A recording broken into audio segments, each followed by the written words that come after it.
In this video, we're going to take a close look at the theme of childhood in A Christmas Carol. We'll unpack some key quotations and give you pointers on language analysis and context. Let's get into it. Romantic poets like William Blake and William Wordsworth explored the idea that childhood is a time of innocent, natural pleasures, and Dickens carries on this tradition. When the ghost of Christmas Past takes Scrooge back to his childhood, they pass a group of children who are clearly in a really good mood, shouting and calling with each other.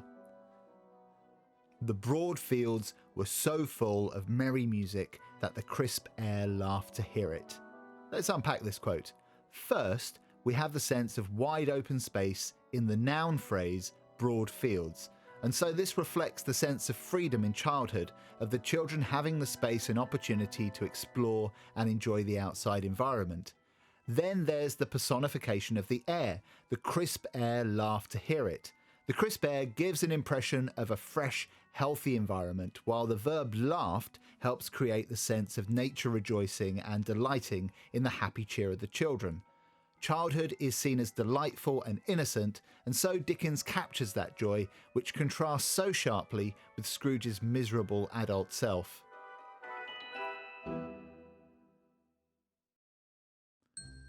When Dickens writes, "Then all the Cratchit family drew round the hearth," we see the happiness, unity and camaraderie of the Cratchit family, the care of the parents and the happiness that the children find in their family unit. Dickens uses fire as a symbol of generosity and goodness in the novel, and the Cratchits are associated with this as they sit close to the flames in their fireplace. The word all reflects their unity, and all this is happening at a time when the Industrial Revolution had caused enormous fragmentation among families.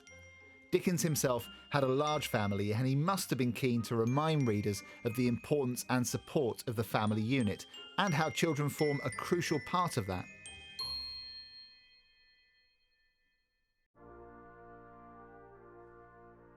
Dickens clearly uses the iconic figure of Tiny Tim to manipulate his readers. There was a general perception amongst the Victorian middle and upper classes that the poor lacked a moral foundation and so very much deserved to be poor. But Tiny Tim destroys that perception. Despite his pain and illness, Tiny Tim calls out, "God bless us everyone," and in doing so, he provides us with a really useful, easy to remember key quotation. The use of the word everyone reveals how Tiny Tim is thinking about all the other people in society and emphasises just how unselfish and pure he is. This point is then rammed home with the reference to God, and so Tiny Tim is really seen here as a good Christian child, full of morality and reminding the church-going readers that the children of the poor deserve love and charity. Tiny Tim doesn't ask anything for himself, making him the antithesis to Scrooge because he is altruistic and puts others first. This idea of a saintly child was one that was popular in Victorian literature, so we can assume that Dickens purposefully uses the angelic Tiny Tim to highlight his pure goodness and inspire readers to take care for the working classes.